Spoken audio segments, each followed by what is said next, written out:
Chapter 41 Android. Hrithik, जो लगातार पीछे से शूटिंग कर रहा था, अचानक से उसके कानों में एक आवाज सुनाई दी। डिंग, कंग्रेचुलेशंस, आपने लेवल 14 हासिल किया है। इसी के साथ उसके माइंड में उसकी डिटेल्स आने लगी।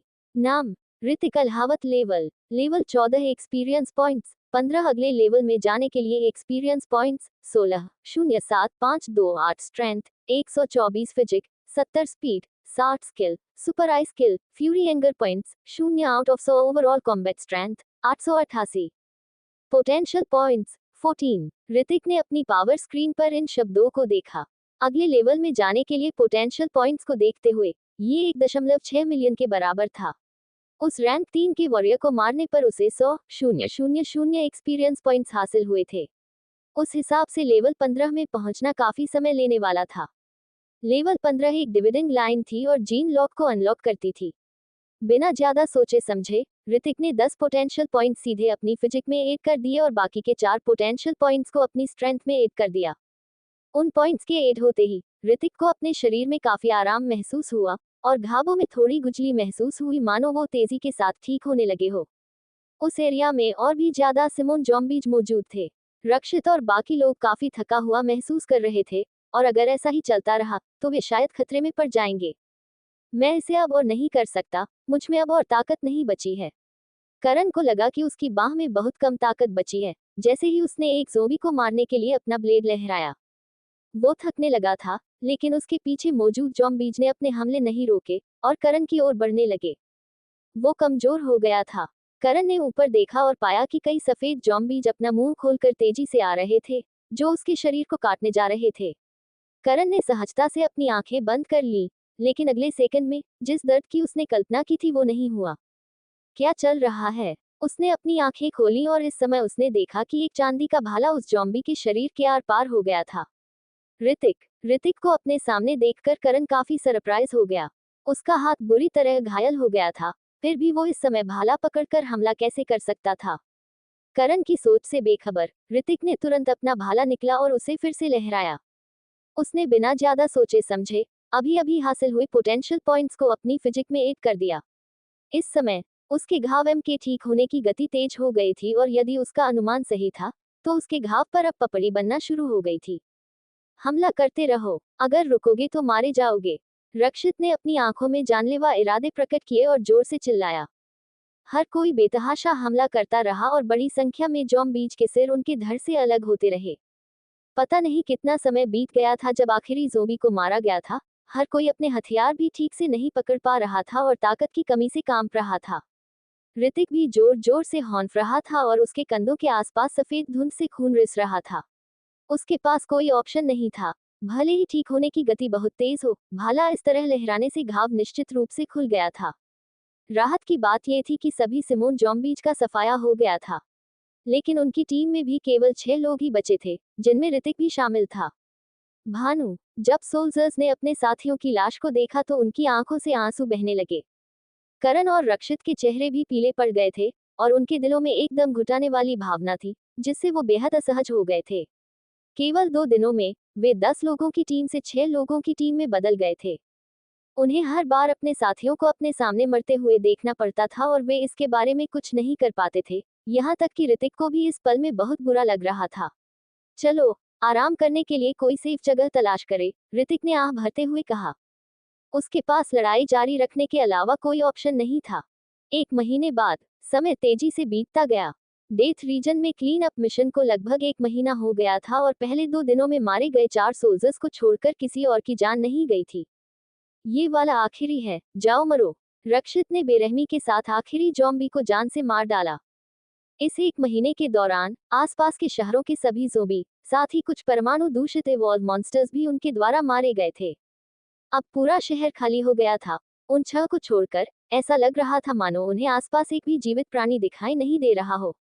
ऋतिक ने ज़ोंबी के सिर में लगे भाले को बाहर निकाला और उसे जोर से मारा, जिससे भाले की नोक से हल्का खून बहने लगा। दरअसल पहले 2 दिनों में ढेर सारे ज़ॉम्बीज को मारने के अलावा बाकी बचे 20 दिनों में ज़ॉम्बीज की संख्या में गिरावट आ गई थी। चूंकि वे पूरे दिन धूप और बारिश के संपर्क में रहते थे, ऋतिक की स्किन पर 1 महीने की छोटी अवधि के भीतर ब्रोंज कलर की एक परत बन गई थी।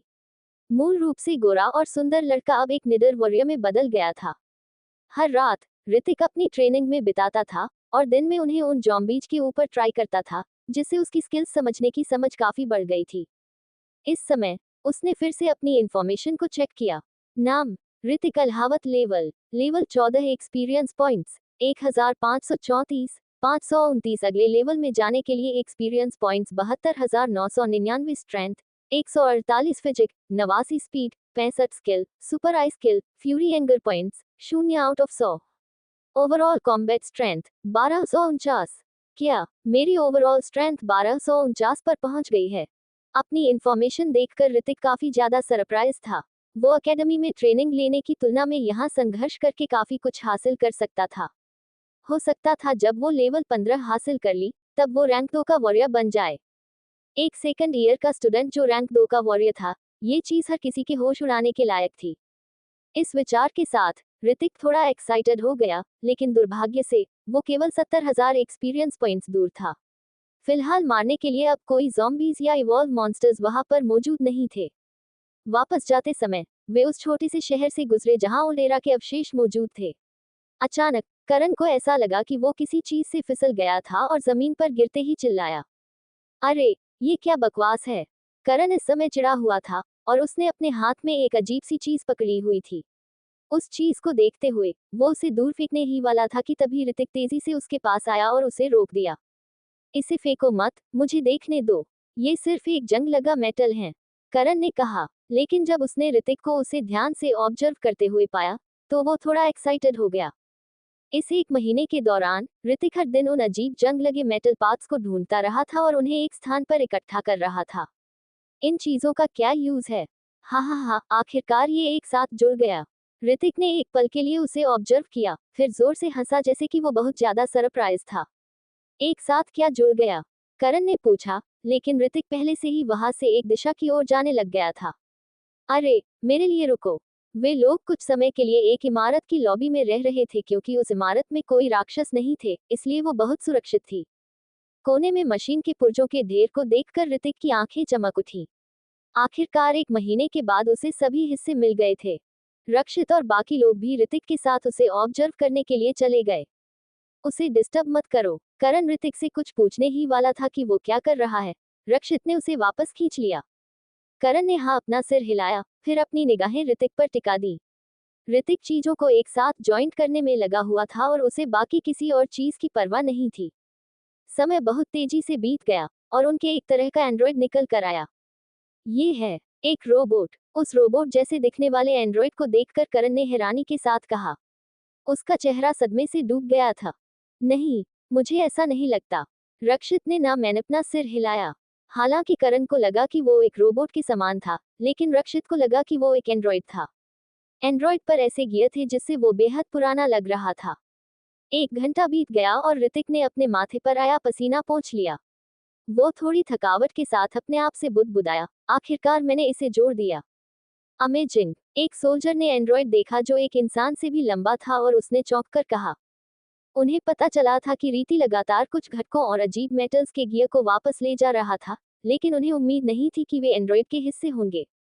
ये ओल्ड एरा का एक लड़ाकू एंड्रॉयड है। ऐसा कहा जाता है कि इसमें रैंक 1 के वॉरियर की ताकत होती है, ऋतिक ने उन सभी को समझाते हुए कहा। जब ऋतिक ने उस एंड्रॉयड को देखा जिसे उसने खुद ही ठीक किया था तो उसे एक संतुष्टि का एहसास हुआ।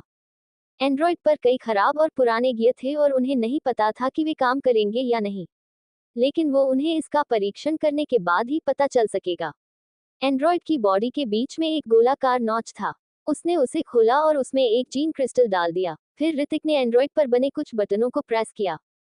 थिंगसी इसी समय एंड्रॉयड से का की आवाज निकली। जैसे ही गियर धीरे धीरे घूमने लगे और क्लैंकिंग की आवाजें आने लगी, एंड्रॉयड ने चलना शुरू कर दिया। क्या ये काम कर रहा है? जब करण ने लंबे एंड्रॉयड को देखा तो वो ये पूछने से खुद को नहीं रोक सका। हाँ, इसमें कोई प्रॉब्लम तो नहीं होनी चाहिए। ऋतिक ने अपना सिर हिलाया। बहुत जल्द एंड्रॉयड की बॉडी ने रोशनी छोड़नी शुरू कर दी। जब ऋतिक ने एंड्रॉयड को स्टार्ट करने की सफलता देखी तो उसकी आंखें चमक उठी। एंड्रॉयड के अंदर गियर के जंग लगे हिस्से वास्तव में केवल बाहरी हिस्से थे। इसमें रैंक 1 के वॉरियर्स की ताकत है। इम्पॉसिबल। धीमे एंड्रॉयड को देखकर एक सोल्जर ने हंसते हुए कहा। क्या आप इसे आजमाना चाहते हैं? ऋतिक ने उसकी ओर देखा और एक अजीब सी स्माइल पास की। ठीक है, सोल्जर ने हाँ में अपना सिर हिलाते हुए कहा। उसने ये नहीं सोचा था कि वो एक ऐसे एंड्रॉइड से हार जाएगा जो अभी अभी ठीक किया गया था। अटैक, ऋतिक ने एंड्रॉइड को ऑर्डर देते हुए कहा। जब वो उस एंड्रॉइड को तैयार कर रहा था, तब ऋतिक ने उसमें अपनी आवाज रिकॉर्ड कर दी थी, ताकि वो एंड्रॉइड उसी का ऑर्डर माने। जैसा कि ऋतिक ने अनुमान लगाया था, उसका ऑर्डर सुनने के बाद एंड्रॉइड बॉडी ने चलना शुरू कर दिया। उसके चलने के साथ ही उसके अंदर से मेटल्स के टकराने जैसी आवाजें आने लगी। तुम सब देखना मैं कैसे इस एंड्रॉइड को उसके घुटने पर ला देता हूँ, सोल्जर ने हंसते हुए कहा। फिर उसने अपनी मुट्ठी भींच ली और एंड्रॉइड पर एक पंच मारा। ठीक उसी समय धीमे दिखने वाले एंड्रॉइड के गियर तेज गति से घूमने लगे और वो बहुत तेजी से आगे बढ़ा। रक्षित और बाकी लोग शॉक हो गए। उस समय जो सोल्जर हंस रहा था, अचानक से उसका चेहरा बदल गया। एक जोरदार धमाके के साथ उसकी मुट्ठी एंड्रॉइड से टकराए और एक धीमी आवाज निकली, लेकिन एंड्रॉइड पर इसका कोई असर नहीं पड़ा। और उसी समय एंड्रॉइड की बड़ी मुट्ठी उसके शरीर पर लगी और उसे जमीन पर गिरने के लिए मजबूर कर दिया। Chapter 42 lone wolf Marcus. Android की बड़ी मुट्ठी सोल्जर के शरीर पर लगी और उसे जमीन पर गिरने के लिए मजबूर कर दिया। वो सोल्जर उड़ता हुआ दूर जाकर गिरा। गनीमत थी कि एंड्रॉइड ने अपनी पूरी पावर्स का यूज नहीं किया था। अगर उसने अपनी पूरी ताकत का इस्तेमाल किया होता तो वो सोल्जर अब तक दीवार को चीरकर कमरे से बाहर फेंक दिया जाता। ऊपर से उसकी हड्डियां टूटी सो अलग। स्टॉप, ऋतिक ने तुरंत उस एंड्रॉइड को रुकने का आदेश दिया। उसके ऑर्डर देते ही एंड्रॉइड तुरंत बंद हो गया और अपनी मूल स्थिति में खड़ा हो गया। वो एंड्रॉइड ऐसे ऋतिक के ऑर्डर सुन रहा था मानो कोई कुत्ता अपने मालिक के। ये तो काफी पावरफुल है, करण ने हैरानी के साथ कहा। क्या ये चीज वास्तव में ओल्ड एरा की है? जो सोल्जर जमीन पर गिरा हुआ था, उसने खड़े होते हुए हैरानी के साथ ऋतिक से सवाल किया। हाँ, इसे ओल्ड एरा का सबसे मजबूत आविष्कार माना जा सकता है, लेकिन इसकी एक कमी है, और वो है जीन क्रिस्टलों का जल्दी खत्म हो जाना। ये काफी ज्यादा अमाउंट में जीन एनर्जी को सोखता है। यही कारण था कि इसके प्रोडक्शन बंद कर दिए गए थे, ऋतिक ने उसे जवाब दिया। एक रैंक केक का और क्रिस्टल 1 घंटे से भी कम समय में समाप्त हो जाता था, और ओल्ड एरा में इतने पावरफुल हथियार मौजूद नहीं थे जिससे उन मॉन्स्टर्स को मारकर उनसे जीन क्रिस्टल्स हासिल किए जा सके। चलो, हम वापस डेथ रीजन के एंट्रेंस पर चलते हैं, बाकी लोग हमें वहीं पर मिलेंगे, रक्षित ने सभी से कहा। उसकी बात सुनकर हर कोई थोड़ा भावुक हो गया था। 1 महीना, उन्होंने पूरे 1 महीने तक संघर्ष किया था, वो भी अपनी जान बचाने के लिए। उन्होंने ज़ॉम्बीज़ की क्रूरता, भयानक मॉन्स्टर्स और अपने साथियों की दर्दनाक मौतें देखी थी। सब कुछ एक सपने जैसा लग रहा था। कुछ सोल्जर्स के तो आंसू भी बहने लग गए थे, और वे फूट फूट कर रो रहे थे। उस जगह को छोड़ना नर्क के द्वार से दूर जाने के समान माना जा सकता था। मुझे लगता है कि अगले साल फेडरेशन के सोल्जर्स का एक नया बैच यहाँ भेजा जाएगा, ऋतिक ने कहा। फिलहाल वो भी थोड़ा भावुक नजर आ रहा था। जैसे ही वे मशीन टाउन से गुजरे, उन्हें फिर से कुछ परिचित शख्सियतों का सामना करना पड़ा। तुम लोग फिर से, एक आदमी ने हंसते हुए कहा। रक्षित ने उस आदमी की ओर देखा और अपनी भौहें चढ़ा ली। पिछली बार जब उनका सामना हुआ था, तो ऋतिक की मैकेनिकल स्वॉर्ड उन्होंने ले ली थी। लगता है तुमने अपना मिशन अच्छी तरह से पूरा कर लिया है। क्या वे जीन क्रिस्टल तुम्हारे बैग के अंदर हैं? एक दूसरे आदमी ने ऋतिक की कमर पर बैग लटका हुआ देखा। वो जानता था कि उनमें इवॉल्व मॉन्स्टर्स से प्राप्त हुए जीन क्रिस्टल होंगे। उन्होंने आसपास पूछताछ की था और पता चला कि संघीय सोल्जर्स को 1 महीने के लिए जगह खाली करने के लिए भेजा गया था और वे 1 महीने के बाद लौट आएंगे। किसने सोचा होगा कि उनका उनसे दोबारा सामना होगा? जब उन्होंने बैग और ऋतिक के बगल में बड़े एंड्रॉइड को देखा तो उनकी आंखें लालच से भर गईं। वे उन आइटम्स को बेचकर बहुत सारा पैसा कमा सकते थे। क्या तुम जानते हो कि संघीय सोल्जर्स से जबरन वसूली करने का परिणाम क्या होता है? रक्षित ने बेरहमी के साथ कहा, लेकिन वो लोग डरे नहीं और जोर जोर से हंसने लगे। वो लंबे बालों वाला आदमी जो पूरे समय चुप रहा था और उनके पीछे खड़ा था, अचानक से बोल पड़ा। उस आदमी को रिएक्ट करते हुए देखकर रक्षित ने अपनी आईब्रोज सिकोड़ ली। वो आदमी कम से कम रैंक 3 या उससे ऊपर का वॉटर था, और उसके पास से एक खतरनाक फीलिंग्स आ रही थी। बच्चे, तुम काफी इंटेलिजेंट लगते हो।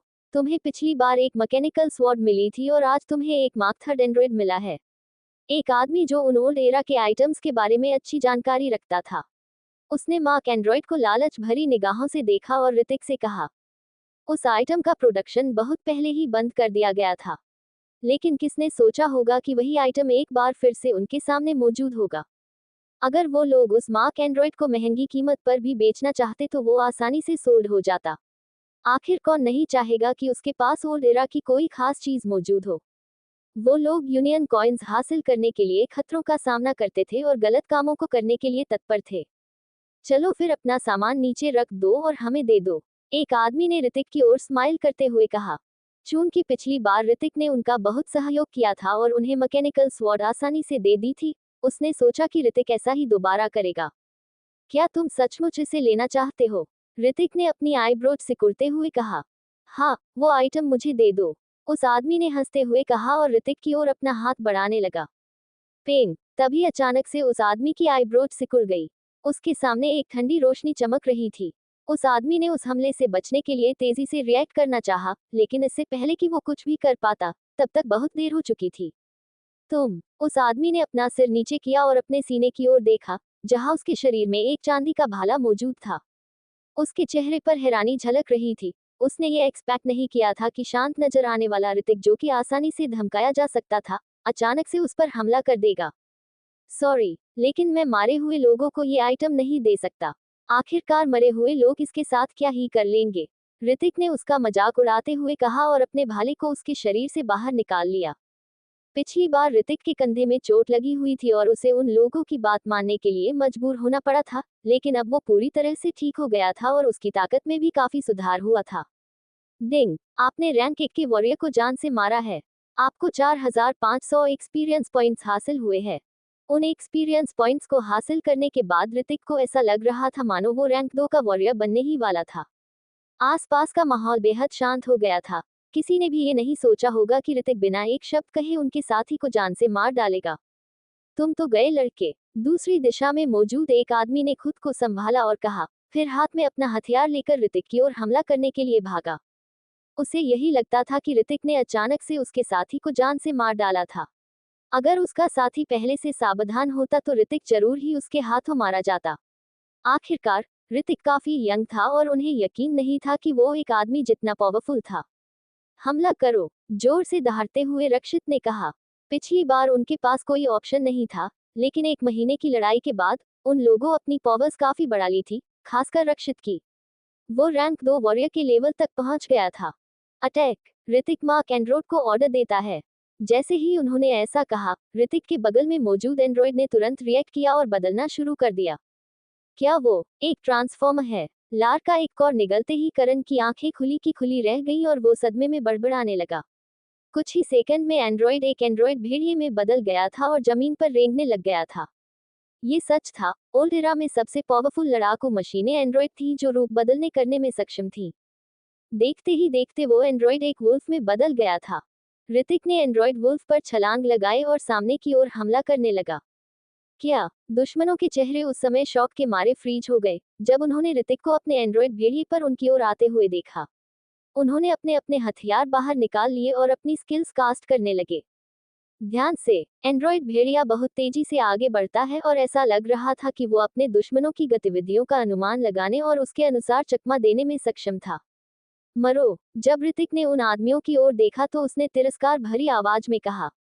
1 महीने में उसकी फिजिकल पावर में काफी सुधार हुआ था और रैंक 1 के वॉरियर से उसे कोई भी खतरा नहीं था। Silver skill storm of rose flower, Hrithik ने चिल्लाते हुए कहा और अपने भाले के साथ आगे बढ़ने लगा। तभी एक ठंडी रोशनी चमकी जो 1 सेकंड में कई रोशनियों में बदल गई। Bang bang bang. जब ऋतिक उन लोगों के पास से गुजरा, तो जो आदमी वहां पर मौजूद थे, उनकी आंखें हैरानी में बढ़ी गईं और उन्होंने अविश्वास से अपने शरीर की तरफ देखा। हर इंसान के शरीर पर 1 या 2 खूनी छेद मौजूद थे। उनमें से कोई नहीं जानता था कि ये क्या और कैसे हुआ, और अगले ही पल वो जमीन पर गिर पड़े। ऋतिक को अपनी पावर स्क्रीन पर कई नोटिफिकेशन नजर आ रही थी। अपनी इंफॉर्मेशन चेक करने के बाद उसे एहसास हुआ कि उसके लास्ट लेवल बढ़ाने के लिए लगभग 40,000 एक्सपीरियंस पॉइंट्स की कमी थी। ये काफी पावरफुल है। करण और बाकी सोल्जर्स जो आगे बढ़ने वाले थे, उन्होंने हैरानी के साथ ऋतिक को देखते हुए कहा। हालांकि उन्होंने महीने भर में ऋतिक में कई सुधार होते हुए देखे थे, लेकिन उन्हें ऋतिक के इतना बेरहम होने की उम्मीद नहीं थी। उसने वास्तव में 1 सेकंड में ही 5 रैंक 1 के वॉरियर्स को जान से मार डाला था। ये रैंक 1 के वॉरियर थे, कोई सड़क किनारे पले बड़े नौसिखिए नहीं थे। Storm of rose flower, 1 second में 5 हमले, तुम सच में पावरफुल हो। ठीक उसी समय लंबे बालों वाला वो आदमी जिसने अपने साथियों को मरते हुए देखा था, बिना किसी गुस्से के ऋतिक की तारीफ करते हुए बोला। दूसरे लोग ऋतिक को गहराई से नहीं देख पा रहे थे, लेकिन उसने ऋतिक को काफी गहराई से ऑब्जर्व किया था। ऋतिक के हमले ने 1 सेकंड में 5 हमले किए थे। ऋतिक ने उसे घूरकर देखा और बेरहमी से जवाब दिया, लोन वुल्फ मार्कस, क्या तुम मुझे जानते हो? लंबे बालों वाला आदमी इस बार अपनी हैरानी छुपा नहीं सका और उसने ऋतिक से कहा, इम्पॉसिबल, क्या ये वही है? रक्षित के कान तेज थे और नाम सुनते ही वो सदमे में चिल्लाया। लोन वुल्फ मार्कस एक मर्डर था और एक भगोड़ा भी।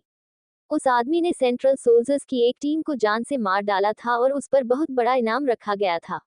लॉरेंस सिटी में उसका काफी नाम था, लेकिन एक मुजरिल के नाम पर कहा जाता था कि उसने एक ही बार में 2 सोल्जर्स को एक साथ जान से मार डाला था। वो इंसान 2 लाख यूनियन कॉइन्स के बराबर था। ऋतिक को अचानक इस बारे में ख्याल आया। किसने सोचा होगा कि ये वही आदमी होगा? तारानकन, वो अकेला भेड़िया जिसने पूरी सोल्जर्स की टीम को जान से मार डाला था। करण ने शौक के मारे फ्रीज होते हुए उस आदमी की ओर देखते हुए कहा, कैप्टन, अब हमें क्या करना चाहिए? बाकी तीनों सोल्जर ने रक्षित से सवाल किया। उसे मार दो, रक्षित ने ऑर्डर देते हुए कहा, और गुस्से से भरी आंखों से मार्कस को देखने लगा। वो सोल्जर्स उसके ही साथी थे जिन्हें उस आदमी ने बेरहमी से मार डाला था। तुम्हें लगता है कि तुम मुझे मारने के काहिल हो? मार्कस ने हंसते हुए कहा, फिर एक हथियार निकाला जो काले कपड़े में लपेटा हुआ था। जैसे ही उसने काला कपड़ा हटाया तो सभी को दिखाई देने लगा कि वो एक लंबी स्वॉर्ड थी। Chapter 43 fight with Marcus. Broad sword एकदम काली था। कोई नहीं जानता था कि स्वॉर्ड बनाने में किस यूनिक मेटल का यूज किया गया था। वो देखने में काफी खतरनाक और पावरफुल नजर आ रही थी। कोई भी उस ब्लैक ब्रॉड स्वॉर्ड को देखकर अपने मन में हल्का डर महसूस कर सकता था। ऐसी लंबी स्वॉर्ड का यूज आमतौर पर वेस्ट रीजन के लोगों द्वारा ज्यादा किया जाता था और बहुत कम ईस्टर्न लोग इसका यूज करते थे। इस स्वॉर्ड को यूज करने के लिए एक वॉरियर को कहीं ज्यादा एनर्जी का यूज करना होता था। आप लोग यही रुको, इस आदमी को मुझे हैंडल करने दो, ऋतिक ने कहते हुए रक्षित और बाकी सोल्जर्स की ओर देखा। उसके बाद वो एंड्रॉइड वुल्फ से नीचे कूद गया और मार्कस के सामने जाकर खड़ा हो गया। उस आदमी की आभा खतरनाक थी और वो बता सकता था कि मार्कस ने पहले भी कई लोगों को जान से मार डाला था। लेकिन ऋतिक डरा नहीं था और वो थोड़ा एक्साइटेड नजर आ रहा था। उसे भी ये पता करना था कि वो पहले से कितना पावरफुल हो गया था। अगर मैं इस आदमी को मार देता हूं तो मुझे कई एक्सपीरियंस पॉइंट्स हासिल होंगे जिससे मैं लेवल 15 पर आसानी से जा सकता हूं, ऋतिक ने मन ही मन कहा और उसके चेहरे पर हल्की स्माइल आ गई। ये सोचते हुए ही उसके हाथ का भाला कांपने लगा और गूंजने वाली ध्वनि उत्पन्न करने लगा। ऋतिक, वो कोई नॉर्मल बीइंग नहीं है, इसलिए तुम पीछे हट जाओ, रक्षित ने सख्ती के साथ ऋतिक से कहा। हालांकि उसे पता था कि ऋतिक पावरफुल था, लेकिन रैंक 1 और रैंक 3 के बीच में काफी बड़ा गैप था। करण और बाकी सोल्जर थोड़े घबराए हुए थे, लेकिन उन्होंने गिव अप नहीं किया था। वो सभी सोल्जर थे और हार मानना उनके उसूलों के खिलाफ था। दूसरी बात ये कि ऋतिक उनका साथी था। भले ही वो लड़ाई जिंदगी और मौत की क्यों ना हो, वो लोग अपने साथी को अकेला नहीं छोड़ सकते थे। इंटरेस्टिंग, मुझे अच्छा लगा कि तुम सोल्जर्स काफी निडर हो, मार्कस ने बेरहमी भरी स्माइल के साथ उन लोगों से कहा। अगले ही पल उसके चेहरे के एक्सप्रेशन बदल गए और वो उन लोगों को ऐसे देखने लगा मानो किसी मुर्दों को देख रहा हो। तुम लोग रेस्ट करो और इस आदमी को मुझे डील करने दो। हाँ हाँ हाँ। जब मार्कस ने ऋतिक की बात सुनी तो वो जोर से हंसने से खुद को नहीं रोक सका, जैसे कि उसने दुनिया का सबसे बड़ा जोक सुना हो। मुझे देखने दो कि तुम कितने मजबूत हो। भले ही तुम रैंक 2 के वॉरियर बनने के करीब हो, क्या तुम्हें डर नहीं लगता कि ऐसे शब्दों से तुम्हारी जुबान लड़खड़ा सकती है? मार्कस ने अपनी भयानक दिखती आंखों के साथ ऋतिक से कहा। इतना कहते हुए उसने अपनी ब्रॉड स्वॉर्ड उठाए और तेज स्पीड के साथ ऋतिक पर हमला किया। उसकी स्पीड इतनी तेज थी कि ऋतिक को बस उसकी परछाई ही नजर आ रही थी। उसकी आईब्रोज तुरंत सिकुड़ गई और उसने रक्षित और बाकी लोगों से चिल्लाते हुए कहा, सब लोग पीछे हट जाओ। इससे पहले कि उसकी आवाज खत्म हो पाती, मार्कस ने ऋतिक पर हमला कर दिया था। श्वा, ऋतिक तुरंत उस बार से बचने के लिए अपनी दाहिनी ओर चला गया। लेकिन वो हमला इतना तेज था कि ब्रॉड स्वॉर्ड ऋतिक को काफी करीब से महसूस हुई, जिससे उसके शरीर में रोंगटे खड़े हो जाएं। वो ब्रॉड स्वॉर्ड काफी हार्ड और भारी था, लेकिन मार्कस उसे आसानी से उठा और चला पा रहा था। किसे पता था कि उसकी कलाइयां कितनी मजबूत थी। दिलचस्प, जब मार्कस ने देखा कि उसका वार चूक गया तो वो बुरी तरह हंसा। इसके बाद उसने अपनी ब्रॉड स्वॉर्ड घुमाए और एक बार फिर ऋतिक पर हमला कर दिया। उसका हमला बेहद कड़ा था और उसने ऋतिक को पलटवार करने से रोक दिया, जिससे वो लगातार चकमा दे रहा था। मार्कस के अनगिनत हमले से जमीन में कई गड्ढे बन गए और पूरी जगह उबड़ खाबड़ हो गई। क्या हम मदद नहीं करेंगे? करण ये पूछने के अलावा कुछ नहीं कर सका। बाकी सोल्जर्स ने अपने हथियार कसकर पकड़ लिए और रक्षित की ओर देखने लगे। रक्षित ने कड़वाहट से हंसते हुए उन लोगों से पूछा, तुम लोगों को लगता है कि हम ऐसी लड़ाई में शामिल हो सकते हैं? उसके हाथ भी बेहद कसकर बंधे हुए थे। ऋतिक की ताकतवर होने की स्पीड काफी तेज थी। रक्षित ने सोचा था कि रैंक 2 का वॉरियर के रूप में वो काफी पावरफुल था, लेकिन वो ये नहीं जानता था कि ऋतिक रैंक 1 का वॉरियर होकर भी रैंक 3 के वॉरियर के खिलाफ लड़ सकता था। लिन शियू की वृद्धि बेहद तेज थी। उसने सोचा कि रैंक 2 के योद्धा के रूप में पदोन्नत होने के कारण वह सबसे मजबूत था, लेकिन कौन सोच सकता था कि लिन शियू रैंक 1 के योद्धा के रूप में रैंक 3 के योद्धा के खिलाफ लड़ सकता था। हालांकि फिलहाल वो नुकसान में दिख रहा था। रैंक 3 के वॉरियर का विरोध करने में सक्षम होना और उसके हमलों से बचकर न मरना भी एक प्रकार की ताकत थी। मार्कस ने इस समय अपनी आईब्रोज सिकोड़ ली। ऋतिक वास्तव में एक रैंक 1 का वॉरियर था जिसकी पावर रैंक 2 के वॉरियर के करीब थी। फिर भी मार्कस के हमले उस पर नाकाम हो रहे थे। ये सोचकर मार्कस ने अपने दांत भींच लिए और अपने हमलों में और भी ज्यादा पावर का इस्तेमाल करने लगा। जब मार्कस का एक हमला चूक गया, तो ऋतिक ने मौके का फायदा उठाया और आने भाले से पलटवार किया। स्टॉर्म ऑफ रोज फ्लावर, भाला चांदी के सांप की तरह आगे बढ़ा और कुछ परछाइयां बनाते हुए मार्कस की ओर जाने लगा। हवा में ठंडी रोशनी चकाने लगी, लेकिन अचानक से वो किसी चीज की चपेट में आ गई। ठंडी बत्तियां चमकी, लेकिन वे किसी चीज की चपेट में आ गईं। मार्कस के अपनी ब्रॉड स्वॉर्ड पकड़कर गुनफकारते हुए ऋतिक के स्टॉर्म और रोज फ्लावर के हमले को नाकाम कर दिया था। टोन, जैसे ही भाले की नोक ब्रॉड स्वॉर्ड से टकराए, मेटल्स के टकराने की आवाज वहां पर गूंज गई। अगर तुम एक सेकंड में 10 हमले कर सकते तो जरूर तुम मुझे चोट पहुंचाने में कामयाब हो जाते, पर अफसोस कि तुम ऐसा नहीं कर सकते, लड़के। मार्कस ने गुर्राते हुए कहा और जैसे ही ऋतिक अपने भाले को फिर से आगे बढ़ाने वाला था, उसने अपनी ब्रॉड स्वॉर्ड को सोर्स एनर्जी से भर दिया। फिर उसने आगे की ओर हमला किया और ऋतिक को टूटी हुई डोर वाली पतंग की तरह पीछे की ओर हवा में उड़ा दिया। मैं तुम्हें दिखाता हूँ कि वास्तविक स्किल क्या है। जब मार्कस ने ऋतिक को बाहर की ओर गिरते हुए देखा तो वो रुका नहीं। वो जोर से दहाड़ा और अपनी ब्रॉड स्वॉर्ड में और भी ज्यादा एनर्जी डालकर ऋतिक पर हमला करने लगा। Silver skill Holi crystal slash. इस समय मार्कस ने आपकी ब्रॉड स्वॉर्ड पर अपने दोनों हाथों से वो स्किल कास्ट की। अगले ही पल उस ब्लैक ब्रॉड स्वॉर्ड के चारों ओर एक खतरनाक लाइटनिंग ऑरा नजर लाने लगी। एक पावरफुल एनर्जी की तरंग उसके चारों ओर की हवा को काटती हुई महसूस हो रही थी। जब रक्षित ने वो नजारा देखा तो एक गहरी सांस लेने से खुद को नहीं रोक सका। वो स्किल रैंक 3 के एक वॉरियर के द्वारा कास्ट की गई थी जो काफी पावरफुल थी। करण और बाकी लोगों के शरीर अचानक से सुन्न पड़ गए थे जब उन्होंने उस खतरनाक हमले को देखा था। ऋतिक अपने आप को नॉर्मल हो कर रहा था कि उसने मार्कस की ओर से आते हुए खतरनाक हमले को देखा और उसकी आईब्रोज सिकुड़ गई। एक खतरनाक हमला उसकी ओर ही बढ़ रहा था। जाकर मरो, मार्कस ने दहाड़ते हुए ऋतिक से कहा और हवा में एक स्लैश किया। ब्रॉड स्वॉर्ड पर मौजूद हल्की ऑरा अचानक एक आधे गोल ब्लेड में बदल गई और बेहद तेज गति से ऋतिक की ओर बढ़ने लगी। रास्ते में आने वाले सभी स्टील के खंभे तुरंत 2 हिस्सों में कट गए। उस स्किल की पावर्स कुछ ऐसी नहीं थी जिसे किसी भी हथियार से डॉच किया जा सकता था। बूम! अगले ही पल उस माहौल में एक तेज की आवाज गूंजी। मैं देखता हूँ कि तुम इस हमले से कैसे बचते हो, मार्कस ने ऋतिक का मजाक उड़ाते हुए कहा।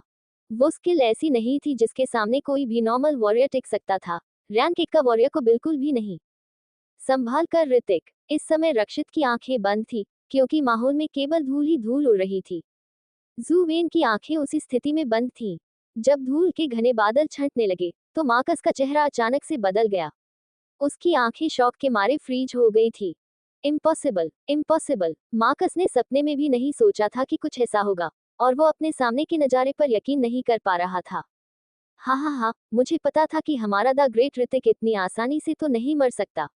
जब करण ने ऋतिक को हाथ में भाला लेकर अपनी मूल स्थिति में खड़ा देखा तो वो खुशी से जोर से हंसने लगा। वही दूसरी तरफ ऋतिक हौंफ रहा था और थोड़ी ऊबड़ खाबड़ हालत में था। अगर उसने तेजी से रेस नहीं किया होती और अपनी फ्यूरी स्किल कास्ट नहीं की होती, तो वो उस हमले से बिना किसी शक के मारा जाता। उसके शरीर में दर्द हो रहा था और उसके कपड़े फटे हुए थे। लगता है ये लड़ाई और भी दिलचस्प होने वाली है। मार्कस ने ऋतिक पर फिर से हमला करते हुए अपनी लॉन्ग स्वॉर्ड उठाई। उसकी स्पीड पहले के जितनी ही तेज थी। मार्कस का चेहरा गुस्से से भर गया जब उसने देखा कि ऋतिक उसे चकमा देने के बजाय उसकी ओर बढ़ रहा था। उसने अपना नाम कमाया था और उसके हाथों कम से कम 80 वॉरियर्स मारे गए थे। ये पहली बार था जब रैंक 1 के वॉरियर द्वारा उसे इस हद तक दबाया जा रहा था। वो केवल उसे मारकर ही अपने इस अपमान को धो सकता था। फ्यूरी के इम्पैक्ट से उसकी ताकत काफी बढ़ गई थी। हालांकि वो अभी भी मार्कस के जितना ताकतवर नहीं हुआ था, फिर भी वो आमने सामने की लड़ाई में हार नहीं सकता था। ये करो या मरो वाली सिचुएशन थी। पेंग पेंग पेंग। इसके तुरंत बाद भाला और ब्रॉडस्वॉर्ड एक बार फिर आपस में टकराए और मेटल्स के टकराने की आवाजें आने लगी। ऋतिक ने शुरू में सोचा था कि काली ब्रॉडस्वॉर्ड उतनी भारी नहीं थी जितनी दिखती थी, लेकिन इसके खिलाफ लड़ने के बाद पता चला कि ब्लैक ब्रॉडस्वॉर्ड वास्तव में बेहद भारी थी। तभी ऋतिक ने कुछ ऑब्जर्व किया। उसने देखा कि मार्कस के हाथ की 5 उंगलियां एक सामान्य इंसान की तुलना में ज्यादा मोटी थीं। कुछ नहीं हो सकता, हालांकि ऋतिक की पावर मार्कस के बराबर है, फिर भी वो उसे चोट नहीं पहुंचा सकता। ये देखकर कि कैसे ऋतिक की स्टॉर्म ऑफ रोज फ्लावर के हमले को ब्रॉडस्वॉर्ड द्वारा रोक दिया गया था, रक्षित ने उदासी भरी स्माइल के साथ कहा, ऋतिक, उसे जान से मार डालो। करण ने अपनी मुट्ठियां कसकर बंद कर ली और खुद में ही बुदबुदाया। वो उस लड़ाई में ऋतिक की के मदद नहीं कर सकता था। अगर उसने जल्दबाजी में हमला किया, तो बिना किसी वजह के वो मारा जाता। बच्चे, क्या तुमने कोई बैन हुई गोली खाई है? मार्कस ने थोड़ी हैरानी के साथ ऋतिक से सवाल किया। उसने देखा था कि अचानक से ऋतिक की ताकत और स्पीड काफी बढ़ गई थी। गनीमत ये थी कि उसकी सोर्स एनर्जी ऋतिक की तुलना में कहीं ज्यादा थी और वो ऋतिक के हमले को रोकने के लिए अपनी उसी एनर्जी का ही यूज कर रहा था। पेंग। ऋतिक ने मार्कस के हमले को रोकने के लिए भाला चलाने के लिए दोनों हाथों का इस्तेमाल किया, लेकिन शक्तिशाली हमले ने उसे कुछ कदम पीछे हटने के लिए मजबूर कर दिया। Chapter 44 occupy level 15। Instant try strike. Marcus ने चिल्लाते हुए कहा, और अचानक से कहीं गायब हो गया। एक और सिल्वर स्किल, ऋतिक ने हैरानी के साथ कहा, और ऋतिक ही नहीं बाकी के लोग ही काफी ज्यादा सरप्राइज थे। इंस्टेंट फ्लिकर ट्राई स्ट्राइक एक सिल्वर स्किल थी और इसे सिल्वर स्किल्स में टॉप पर माना जाता था। ये स्किल काफी पावरफुल थी और कम टाइम में 3 पावरफुल स्ट्राइक को डिलीवर कर सकती थी। हर स्ट्राइक उसकी पिछली स्ट्राइक से कई ज्यादा घातक और पावरफुल होती थी। चूंकि मार्कस ने पहले ही सेक्रेट क्रिस्टल स्लैश में अपनी बहुत सी सोर्स एनर्जी का यूज कर लिया था, और उसकी भी कोई फायदा उसे नहीं मिला था। यही वजह थी कि उसके पास एक और बड़ा हमला करने के लिए पर्याप्त एनर्जी नहीं थी। दूसरी तरफ ऋतिक की आईब्रोज अगले ही पल सिकुड़ गई, क्योंकि उसे अपने पीछे किसी पावरफुल एनर्जी का एहसास हो रहा था। जब उसने पीछे मुड़कर देखा तो उसे एक आकृति उसकी ओर आती हुई दिखाई थी। पेंग। ऋतिक ने तुरंत उस हमले को रोकने के लिए अपने भाले को आगे कर दिया, और तभी उसे अपने शरीर पर एक अजीब सा फोर्स महसूस हुआ जो इतना तेज था कि ऋतिक के हाथ सुन्न हो गए और भाले कर उसकी पकड़ लगभग छूट गई। और अगर कोई ध्यान से देखे, तो उन्हें पता चलेगा कि सिल्वर इमोर्टल सोल पर जहां पर बार किया गया था, वहां एक छोटा सा निशान आ गया था। वो ब्लैक ब्रॉड स्वॉर्ड काफी पावरफुल थी। ऋतिक को ज्यादा कुछ सोचने का मौका नहीं मिला, क्योंकि अगले ही पल एक और हमला उसकी ओर आने लगा। दूसरा हमला ऋतिक की मिडल बॉडी पर हुआ था, जो सफल होने पर ऋतिक को 2 टुकड़ों में काट सकता था। तू तो गया लड़के, अपनी मौत के लिए तैयार होना। मार्कस की आंखें हत्या के इरादे से भरी हुई थी, जैसे कि उसने अपने शरीर की सारी एनर्जी उस हमले में खर्च कर दी हो। एज ऑफ फीनिक्स, ऋतिक ने दहाड़ते हुए कहा। ऋतिक ने शुरू से ही इस स्किल को बचा कर रखा था, ताकि मौका मिलने पर वो उस स्किल का इस्तेमाल कर सके। ऋतिक के हिसाब से ट्रम्प कार्ड्स को बचा कर रखना काफी समझदारी भरा काम था। उसके दहाड़ते ही उसके शरीर की सोर्स एनर्जी भाले के अंदर जमा हो गई। Zheng Zheng Zheng. ऐसा रहा था कि मानो भाले को ऋतिक के गुस्से का एहसास हो गया था और वो जोर से कांप रहा था। आग की लपटें भाले से उसकी नोक तक उठी और जैसे ही ऋतिक ने उसे बाहर निकाला, आग की लपटें फीनिक्स में बदल गईं। क्या? रक्षित की नजर जब फीनिक्स पर पड़ी तो वो दंग रह गया। वो पहले से ही ऋतिक की एज ऑफ फीनिक्स स्किल के बारे में जानता था, लेकिन इस समय उस स्किल के यूज में सोर्स एनर्जी का प्रवाह स्पष्ट रूप से कुछ ऐसा था जो केवल एक सिल्वर सके ही पैदा कर सकती थी। वो सही था, एज ऑफ फीनिक्स स्किल एक सिल्वर स्किल में इवॉल्व हो गई थी, क्योंकि ऋतिक ने पूरी तरह से उस ब्रोंज लेवल की स्किल को मास्टर कर लिया था। ऋतिक के उस हमले से 10 से भी ज्यादा फीनिक्स उड़ते हुए निकले और मार्कस पर हमला करने के लिए आगे बढ़े। आग की लपटों के तापमान से आसपास की हवा गर्म होती हुई महसूस हो रही थी। जब मार्कस ने वो नजारा देखा तो उसकी आंखें बड़ी हो गई, लेकिन उसके पास बचने का कोई रास्ता नहीं था, इसलिए वो नीचे की ओर फिसलता रहा। भाले की नोक ब्रॉड स्वॉर्ड से टकराए और कई चिंगारी पैदा हुई। पेंग। एक जोरदार विस्फोट के बाद ऋतिक दूर जा गिरा और दीवार से जाकर टकराया। उसके सीने में भारीपन महसूस होने के साथ ही उसके पूरे शरीर में दर्द भर गया। खांसते खांसते उसके गले में खून बाहर निकलने लगा। 10 फीनिक्स के हमलों के कारण मार्कस के बाल जल गए, तेज उसके गाल काले हो गए थे और उसके मुंह से खून निकल रहा था। हा हा हा, तभी अचानक से मार्कस जोर जोर से हंसने लगा। इंस्टेंट फ्लिकर ट्राई स्ट्राइक तेजी से शक्तिशाली होती जा रही थी और अपने दुश्मन के हमले की शक्ति को ऑब्जर्व करके अपने हमले को मजबूत करने में सक्षम थी। हालांकि ऋतिक का एज ऑफ फीनिक्स का हमला काफी शक्तिशाली था, लेकिन इसने अंतिम बार की शक्ति को तुरंत बढ़ा दिया था। स्टॉर्म ऑफ रोज फ्लावर, विशाल काली स्वॉर्ड के ब्लेड पर एक चमक थी। हवा में उसके कटने की आवाज गूंजती रही थी। ऋतिक को देखकर ऐसा लग रहा था जैसे उसे खुद को स्थिर करने के लिए दीवार के सहारे झुकने की जरूरत थी। ये देखकर मार्कस एक शातिर मुस्काने से खुद को रोक नहीं पाया। सब खत्म हो चुका है। ऋतिक ने जो मार्कस की ओर देखा जो आगे बढ़ रहा था और उसने अपने दाहिने हाथ से भाले को और भी कसकर पकड़ लिया। उसकी पांचों उंगलियां स्टील की तरह थीं, जिसने उसे कसकर पकड़ा हुआ था। वो मर नहीं सकता था, वो यहाँ नहीं मर सकता था। जिंदा रहने की दृढ़ इच्छाशक्ति के साथ ऋतिक का खून तेजी से खौलने लगा। इस समय मार्कस का लंबा शरीर ऋतिक के सामने पहले ही आ चुका था। उसके हाथों ने काली ब्रॉड स्वॉर्ड को कसकर पकड़ लिया था, जिससे उसकी नसें उभरी हुई थी। उसके सेंटर में होने से चारों ओर हवा का तेज झोंका उठा और जमीन से काफी सारी धूल उड़ गई। उस शक्तिशाली बार को देखकर यहाँ तक कि करण और बाकी लोग जो उन्हें काफी दूर थे, उन्हें घुटन महसूस हो रही थी, मानो वे ठीक से सांस नहीं ले पा रहे थे।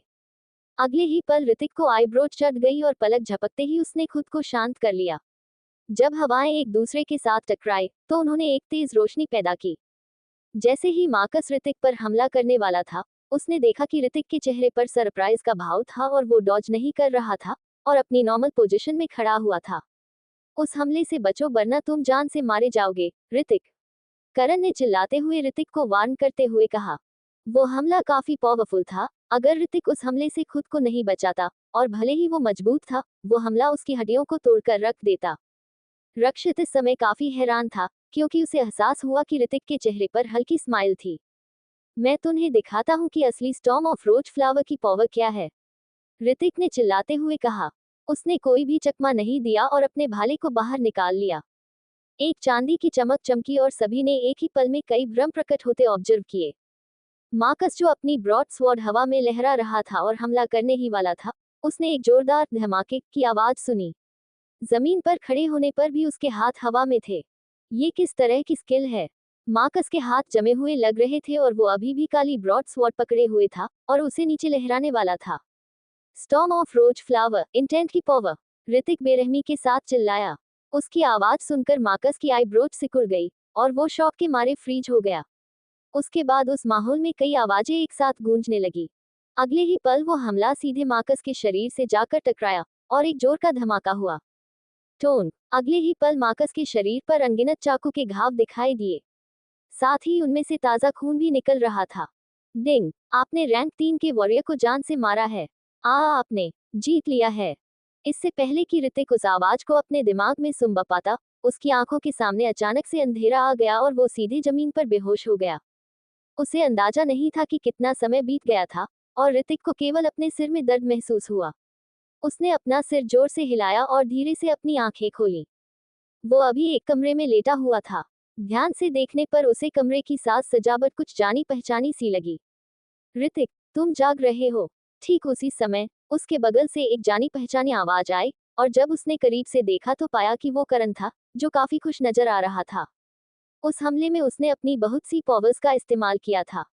उसके अलावा उसने फ्यूरी स्किल का यूज भी किया था, जिसके डीएक्टिवेट होते ही उसका शरीर कमजोर हो गया था। यही वजह थी कि वो वहीं पर बेहोश हो गया था। 1 मिनट, मुझे मार्कस को जान से मारने के बाद कितने एक्सपीरियंस पॉइंट्स हासिल हुए हैं? इतना कहकर वो तुरंत पावर स्क्रीन पर मौजूद अपनी डिटेल्स को चेक करने लगा। नाम, Hrithik Alhawat. Level 15। Experience points 85,999। अगले लेवल में जाने के लिए experience points 3 million. Strength 148। Physique 89। Speed 6। Skill super eye skill fury. Anger points 0/100। Potential points 15। Overall combat strength 1249। हा, आखिरकार मैंने लेवल 15 हासिल कर लिया, ऋतिक ने खुशी से उछलते हुए कहा। इतने लंबे समय के बाद आखिरकार वो इस डिविडेंड लाइन तक पहुंच गया था। ठीक उसी समय ऋतिक को अपनी पावर स्क्रीन के साइड में एक मैसेज आइकन चमकता हुआ पाया। इसमें कुछ और डिटेल्स भी है जिन्हें मैंने नहीं देखा है। ऋतिक, क्या तुम ठीक हो? तभी उसे अपने पास से एक आवाज सुनाई थी। वो आवाज करण की थी, जो बड़े ही अजीब तरीके से ऋतिक को हंसता हुए देख रहा था, मानो किसी पागल को देख रहा हो। ओह हाँ, क्या हम एयरक्राफ्ट में मौजूद है? ऋतिक ने खांसते हुए करण से सवाल किया। हाँ, तुम पूरे दिन से बेहोश थे। ये देखकर कि ऋतिक वापस अपनी नॉर्मल कंडीशन में आ गया था, करण ने राहत की सांस लेते हुए कहा। उसे तो लगा था कि कहीं ऋतिक उस हमले से पागल तो नहीं हो गया था। ऋतिक, अच्छा हुआ तुम होश में आ गए। तभी उस कमरे के दरवाजे के खुलने की आवाज आई और रक्षित उसके अंदर आ गया। फिर उसने सरप्राइज होते हुए ऋतिक से कहा, हाँ, हम वापस लौट रहे हैं और जल्द ही लॉरेंस सिटी पहुंच जाएंगे। तुम्हारे हथियार और एंड्रॉयड बाहर सही सलामत मौजूद हैं, रक्षित ने कहा और अपनी जेब से एक सिल्वर कार्ड बाहर निकाला, फिर उसे ऋतिक को सौंप दिया। ये कार्ड? ऋतिक ने कार्ड को देखा और हैरानी के साथ रक्षित से सवाल किया। ये तुम्हारे शैडो गैंग और मार्कस को मारने का इनाम है। मैंने तुम्हारी ओर से इसके लिए अप्लाई किया था और हमें मंजूरी भी मिल गई। इसके अंदर 30 लाख यूनियन कॉइन्स है, रक्षित ने मुस्कुराते हुए कहा। 3 लाख? ऋतिक थोड़ा सरप्राइज हुआ, फिर उसे याद आया कि वे 2 वॉरियर्स थे जिन पर संघीय सरकार ने इनाम रखा था। इन पैसों से उन्हें नए इक्विपमेंट्स मिल सकते थे। वैसे आज तारीख क्या है? सरप्राइज के बाद ऋतिक को अचानक याद आया कि वो अपने एग्जाम्स टाइम के काफी करीब था। अगर वो अभी वापस नहीं गया तो जरूर एग्जाम में फेल हो जाता। 12, करण ने उसे जवाब दिया। 12? ओह नो, मुझे जल्द ही वापस जाना होगा, एग्जाम तो शायद आज ही है, ऋतिक ने कहा। टेंशन मत लो, फिलहाल सुबह के 4 बजे हैं और तुम 2 घंटे में लॉरेंस शहर पहुंच जाओगे। रक्षित ने ऋतिक को कंधे पर थपथपाया और कहा, प्लीज सभी लोग इकट्ठे हो जाए। तभी किनारे पर लगे लाउडस्पीकर से एक तेज आवाज आई। मास्टर चाहते हैं कि हम जल्द से जल्द इकट्ठा हो जाए। आवाज सुनकर रक्षित ने गंभीर आवाज में कहा। ऋतिक, क्या तुम्हें और भी आराम करने की जरूरत है? करण ने कमरे से बाहर जाते हुए कहा। ऋतिक ने अपना सिर हिलाया। मैं ठीक हूँ। उसने उन दोनों का पीछा किया और देखा कि बाहर बहुत सारे सोल्जर्स मौजूद थे। 1 महीने पहले की तुलना में वो लोग काफी पावरफुल और जज्बे से भरे हुए थे। जल्द ही सभी लोग लाइन में आकर खड़े हो गए। 40 लोगों की टीम में केवल 18 लोग ही वहां पर मौजूद थे। कहने की जरूरत नहीं थी कि बाकी के बचे 22 सोल्जर्स डेथ रीजन के मारे गए थे। क्या हर कोई यहाँ है? कैप्टन विराज ने भारी आवाजें चलते हुए कहा।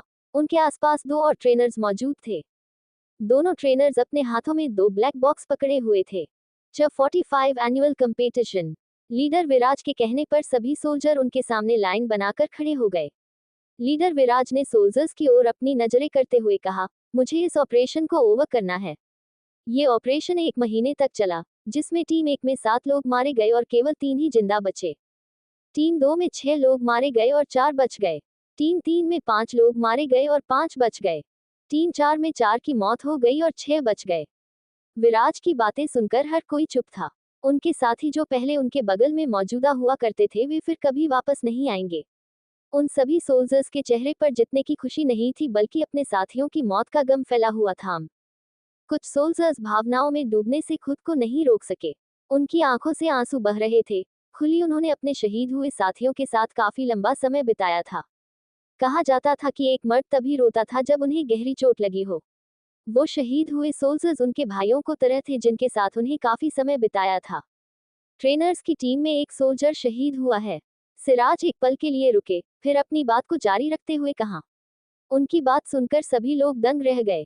उन एक्सपर्ट की टीम में रैंक 3 और उससे भी ऊपर के वॉरियर्स शामिल थे। ऐसे में एक सोल्जर का मारा जाना काफी गंभीर बात थी। आखिर उनका सामना किस खतरनाक राक्षस से हुआ होगा? इस बारे में सोचते हुए सभी की सांसें थम गईं। ठीक है, अब हम इनाम को सोल्जर्स में डिस्ट्रीब्यूट करेंगे, सिराज ने कहा। उसने इतना कहते ही उसके पास मौजूद दोनों एक्सपर्ट्स ने एक ही समय में ऐना हाथ में मौजूद काले बॉक्सेस को खोल दिया। उस बॉक्स से एक रोशनी निकल रही थी। इस बार का क्लीन अप मिशन काफी खतरनाक था और इसलिए सभी वॉरियर्स को एक स्टार की पोस्ट से सम्मानित किया जाएगा। सिराज ने अपने बगल में मौजूद दोनों एक्सपर्ट की ओर नजरें करते हुए ऐना सर हिलाया। 1 स्टार की पोस्ट? ये सुनकर ऋतिक थोड़ा सरप्राइज हो गया। केवल सेंट्रल सोल्जर्स ही पोस्ट हासिल कर सकते थे और ये 1 स्टार से 5 स्टार तक होती थी। स्टॉर्स की गिनती जितनी ज्यादा होगी, एक वॉरियर का अपने काम में उतना ही योगदान होगा। एक स्टार हासिल करने के साथ कुछ फैसिलिटी भी फ्री हो जाती थी। कोई भी एक स्टार सोल्जर बिना किसी फीस के ट्रांसपोर्ट का यूज कर सकता था और पुलिस उन्हें आसानी से अरेस्ट नहीं कर सकती थी। हर स्टार के पीछे एक कोड होता था और वॉरियर यूनियन वेबसाइट में एंटर करने के बाद अगर वो कोई भी आइटम खरीदेंगे तो उन्हें काफी डिस्काउंट मिलेगा। जल्द ही एक्सपर्ट्स ने सभी सोल्जर्स के कंधों पर एक स्टार पिन कर दिया। उसके बाद सभी सोल्जर्स ने हाथ ऊपर करते हुए सिराज को सैल्यूट किया। ऋतिक अल्हावत, मेरे पास आओ। ऋतिक वहां से जाने ही वाला था कि तभी सिराज ने उसे अपने पास बुलाया। सिराज की बात सुनकर ऋतिक थोड़ा हैरान हुआ, फिर वो उसके पास चला गया। हॉल के सामने आकर सिराज विंडो से बाहर अपनी नजरें करते हुए एक आह भरने लगा। वो लोग इस समय लॉरेंस सिटी के नजदीक आ चुके थे और एयरपोर्ट के करीब बढ़ रहे थे। क्या तुम सेंट्रल सोल्जर बनने में रुचि रखते हो? सिराज एक पल के लिए चुप रहे, फिर ऋतिक की ओर देखते हुए कहने लगे। ऋतिक की पॉवर्स ने उन्हें काफी ज्यादा सरप्राइज कर दिया था। जब वो पहली बार यहाँ आए थे तो उन्हें लगा कि ऋतिक ने किसी को नाराज कर दिया होगा और सजा के तौर पर उसे क्लीन अप मिशन पर डेथ रीजन भेजने का ऑर्डर दिया होगा। उन्हें यही लगता था कि ऋतिक की ताकत रैंक 1 के वॉरियर से भी कम थी, लेकिन उन्हें उम्मीद नहीं थी कि ऋतिक इतनी जल्दी रैंक 2 वॉरियर के बेहद करीब था। लॉरेंस सिटी के सबसे प्रतिभाशाली इंसान के लिए भी इतनी जल्दी अपनी पॉवर्स बढ़ाना नामुमकिन था। और इससे भी ज्यादा हैरानी वाली बात यह थी कि ऋतिक ने शैडो गैंग के लीडर और मार्कस को जान से मार डाला था, जो रैंक 3 के वॉरियर्स थे। सिराज इस बात पर कभी भी यकीन नहीं करता अगर उसके पास कोई सबूत नहीं होता। सभी सोल्जर ने कसम खाई थी कि ऋतिक उन दोनों से अकेले ही निपटा था। ये देखकर कि ऋतिक अभी तक चुप था, सिराज ने अपनी आईब्रोज चढ़ाते हुए कहा, तुम्हारे अंदर काफी टैलेंट है। मुझे यकीन है कि तुम कुछ सालों में ही कहीं ज्यादा पावरफुल वॉरियर बन जाओगे। अगर तुम एक सोल्जर बन जाते हो और ऐसे ही योगदान देते रहे तो जल्द ही तुम्हें जनरल की पोस्ट हासिल हो जाएगी। सेंट्रल सोल्जर की पोस्ट काफी ऊंची नहीं थी, लेकिन एक बार जब कोई मेजर का जनरल बन जाता तो उसके पास काफी पावर्स आ जाती। ये एक सपने जैसा था जिसे हर वॉरियर देखा करते थे। नहीं, ऋतिक ने इसके बारे में सोचा भी नहीं और तुरंत अपना सिर हिला दिया। कोई भी इंसान उस मौके को नहीं छोड़ता जो सिराज ने उसे दिया था। उसकी बात सुनकर सिराज काफी ज्यादा हैरान हो गया, फिर उसने सहजता के साथ उससे पूछा, क्यों? मैं अभी सेकेंड ईयर में हूँ और पहले ग्रेजुएट होना चाहता हूँ। फिलहाल मुझे बॉस अकेडमी जाना है। जब सिराज ने ऋतिक की बात सुनी तो वो एक आह भरने के सिवा कुछ नहीं कर सका। वो उसे अपनी सोल्जर्स की टीम में शामिल करना चाहता था, क्योंकि ऋतिक की परफॉर्मेंस देखकर उसे इतना तो अंदाजा हो गया था कि ऋतिक एक टैलेंटेड वॉरियर था। एक आह भरने के बाद सिराज ने आगे कहा, कोई बात नहीं, लेकिन अगर तुम्हें सोल्जर बनने में इंटरेस्ट हो तो एकेडमी से पास आउट होने के बाद मेरे पास आ सकते हो। जी, ऋतिक ने बस इतना ही कहा और मुस्कुराने लगा। एयरक्राफ्ट जल्द ही एयरपोर्ट के दूसरी ओर पहुंचा और लैंड हो गया। रक्षित करण और बाकी सोल्जर्स वापस जा रहे थे, जबकि ऋतिक अपनी एकेडमी के लिए निकालने वाला था। 1 महीने तक जिंदगी और मौत की एक साथ झेलने के बाद उनके बीच एक गहरा रिश्ता बन गया था। ऋतिक ने रक्षित को गले से लगाते हुए कहा, अलविदा दोस्त। अलविदा, रक्षित ने सिर हिलाते हुए मुस्कुराकर जवाब दिया। अगर तुम काबू फ्री हो तो हमसे मिलने जरूर आना, करण ने हल्की स्माइल के साथ कहा। उसकी बात पर ऋतिक के अपना सर हिलाया, फिर टाइम देखने के बाद अपने एंड्रॉइड भेड़िए का बटन दबा दिया। वो उस पर बैठ गया और विशाल लकड़ी के बक्से के साथ जिसमें स्वॉर्ड और भाला रखा हुआ था, वो लॉरेंस एकेडमी की ओर जाने लगा। मुझे पता है कि वो आज अपने फाइनल एग्जाम देने जा रहा है और वो अभी सेकंड ईयर का स्टूडेंट है, करण ने कड़वी मुस्कुराहट के साथ कहा। 1 महीने तक साथ रहने के बाद करण और बाकी लोग ऋतिक को एक स्टूडेंट की तरह ट्रीट नहीं कर रहे थे। वो उस लेवल तक पहुंचने वाला है जिस तक हम भी नहीं पहुंचे। ऋतिक की दूर जाती आकृति को देखते हुए रक्षित ने मन ही मन बुदबुदाया। एंड्रॉइड वुल्फ बहुत तेज था और सामान्य मैग्लेव कार के बराबर था। इसमें शरीर का भीतरी हिस्सा खाली और डिजाइन वाला था और इसके अंदर बड़ी संख्या में लगातार घूमते हुए गियर देखे जा सकते थे। ये कितना औसम है। कुछ लड़कों ने ऋतिक को उस एंड्रॉइड भेड़िए की सवारी करते देखा और उन्हें बहुत जलन होने लगी। क्या ये कुछ ऐसा नहीं है जो केवल ओल्ड एरा में पाया जा सकता है? क्या ये उसकी नकल है? कुछ लोग जो इसे पहचान सकते थे, वो लोग चिल्लाने लगे। लेकिन अतीत में उस तरह की तकनीक आज की तकनीक से अलग थी, इसलिए उन्हें दोबारा से बनाने की प्रक्रिया भी अलग थी। अगर नकलें होती भी तो वे उस एंड्रॉइड भेड़िए की तरह नहीं हो सकते जो ऋतिक के पास था। मल्होत्रा फैमिली के हॉल में लिहाजा एक कुर्सी पर बैठा हुआ था और उसकी आईब्रोज चढ़ी हुई थी। उसने 1 महीने से कोई कांटेक्ट नहीं किया, अब तक उसे मर जाना चाहिए था। लिहासा ने ऋतिक को खत्म करने के लिए सेंट्रल गवर्नमेंट के मोस्ट वांटेड किलर विवेक को डेथ रीजन भेजा था, लेकिन पता नहीं क्यों लेकिन उसकी ओर से कोई न्यूज नहीं आई थी, जिसने लिहासा को सोचने पर मजबूर कर दिया था। यही वजह थी कि उसने 1 महीने के बाद विवेक को वापस से कांटेक्ट करने की कोशिश की कि चीजें कैसी चल रही थी, वो उससे कांटेक्ट नहीं कर पाया। ऐसा लग रहा था मानो वो अचानक से गायब हो गया हो। Leader, leader. तभी एक अधेड़ उम्र का आदमी हौंफता हुआ अंदर आया। क्या हुआ? लिहासा ने अपनी भौहें सिकोड़ ली, फिर उसकी ओर देखा और पूछा। ऋतिक अल्हावत नाम का वो लड़का मरा नहीं है, वो अब वापस आ गया है। क्या? जब लिहासा ने ये समाचार सुना तो उसकी आंखें हैरानी में बड़ी हो गई। अरे, रिटेन एग्जाम खत्म हो चुका है और अंतिम मैच शुरू होने वाले हैं। ऋतिक अभी तक यहाँ क्यों नहीं है? क्लास 29 के अंदर प्रोफेसर राजीव ने अपनी आईब्रो सिकुड़ते हुए स्टूडेंट से सवाल किया। कहीं वो सचमुच मारा तो नहीं गया? इस संभावना के बारे में सोचने पर प्रोफेसर राजीव चिंतित हुए बिना नहीं रह सके। प्रोफेसर राजीव, अंतिम मैच शुरू होने वाले हैं, जल्दी से अपने स्टूडेंट्स को ग्राउंड में लाइए। क्लास 2 के प्रोफेसर अनमोल शर्मा ने हंसते हुए कहा। सिराज वापस आ गया था और उसकी ताकत में काफी सुधार हुआ था। इस बार क्लास 2 से जरूर कोई स्टूडेंट टॉप 10 की रैंकिंग्स में जाएगा। इसके बारे में सोचने पर अनमोल शर्मा काफी खुश नजर आ रहे थे। ऐसे मेहनती स्टूडेंट्स को पाकर उनका चेहरा चमक रहा था। आखिरकार या दिन की हार को भी भूले नहीं थे और आज सही समय था अपने अपमान का बदला लेने का। प्रोफेसर राजीव, क्या ऋतिक अभी तक वापस नहीं आया है? अमर ने एक्साइटेड होते हुए सवाल किया। वो नहीं जानता था कि ऋतिक कहाँ गया था। प्रोफेसर राजीव ने उसे बताया था कि ऋतिक 1 या 2 महीने के लिए खुद को पावरफुल बनाने के लिए किसी खतरनाक जगह पर गया था। आओ थोड़ा वेट करते हैं, प्रोफेसर राजीव ने दांत पीसते हुए जवाब दिया। ऑफिशियल फाइट अभी शुरू नहीं हुई थी और ऋतिक का नंबर सबसे पीछे था और पहले मैच में उसकी जरूरत नहीं थी। आज वो दिन था जब सेंट्रल सोल्जर्स बॉस लौट रहे थे। उन्हें केवल यही आशा थी कि ऋतिक भी सही सलामत वापस लौट आएगा। बड़े से मैदान में 20 स्टेज बनाए गए थे। कई लीडर्स को आगे बैठाया गया था जबकि 20 प्रोफेसर्स ने मैच के हर राउंड के लिए रेफरी के रूप में काम किया था। वो एनुअल कंपटीशन एक मेन एग्जाम था जहां फर्स्ट से लेकर थर्ड ईयर तक के स्टूडेंट्स मुकाबला कर सकते थे। हर स्टूडेंट को एक नंबर दिया गया था और झगड़ों का निर्णय लॉटरी निकालकर किया गया था। हारने का मतलब था मैच से बाहर हो जाना और विजेता का मतलब था अगला मैच लड़ना। जब तक विजेता का निर्णय नहीं हो जाता तब तक हर स्टूडेंट लड़ाई करता रहेगा।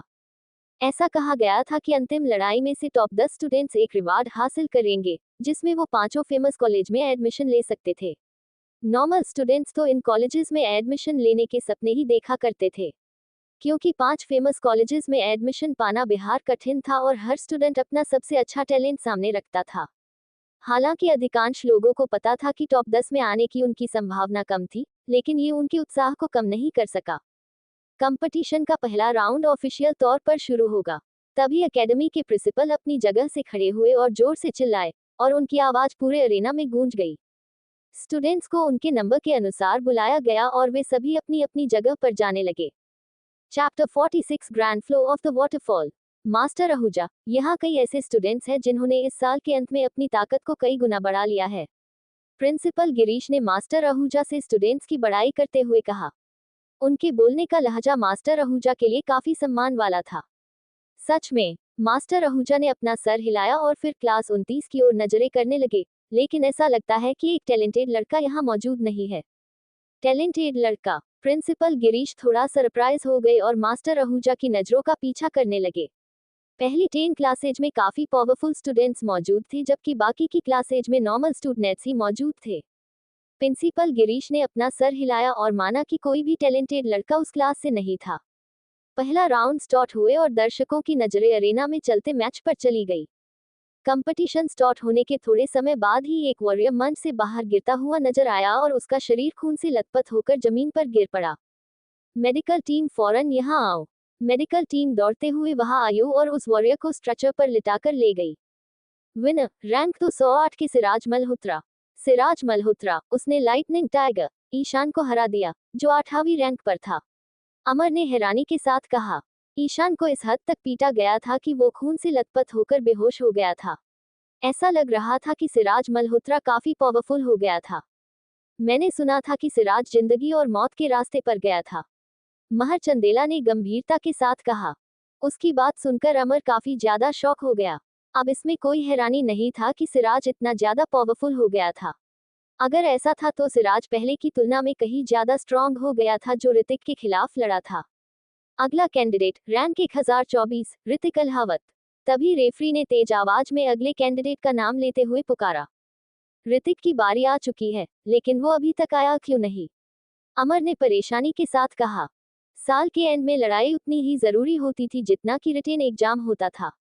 अगर कोई भी स्टूडेंट दोनों ही एग्जाम में कम स्कोर हासिल करेगा तो उसे एकेडमी से निकाल दिया जाएगा। ऋतिक पहले से ही रिटेन एग्जाम में नहीं आया था, और अगर वो साल के एनुअल कंपटीशन में भी नहीं आया तो ये उसके लिए काफी बुरा होगा। मैं देखना चाहता था कि सिराज को हराने वाला वो लड़का कितना स्ट्रांग है, लेकिन लगता है वो मुझसे पहले ही डर गया। ऋतिक का कंपटीटर पीयूष चावला, जो अरेना में मौजूद था, उसके हंसते हुए कहा। रैंक 150 पर मौजूद पीयूष चावला अपने खंजर की तकनीकों के लिए जाना जाता था। हाँ, वो वास्तव में एक कमजोर लड़का है।